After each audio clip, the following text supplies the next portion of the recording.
Syederlun ayah Brigadir J. Samuel Huta Barat menyampaikan segerombolan datang dengan tidak ada sopan santunnya, kemudian masuk ke rumah sambil mengenakan sepatu.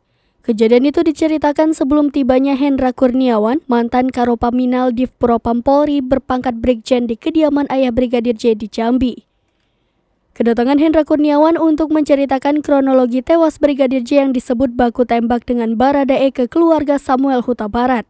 Saat itu, anak-anak beserta keponakan dan adik ipar Samuel berada di ruang sebelah. Sementara Samuel sedang beristirahat di ruang yang berbeda. Selain menutup gorden, rombongan tersebut kemudian memerintahkan tidak boleh ada orang lain di rumah tersebut selain keluarga inti.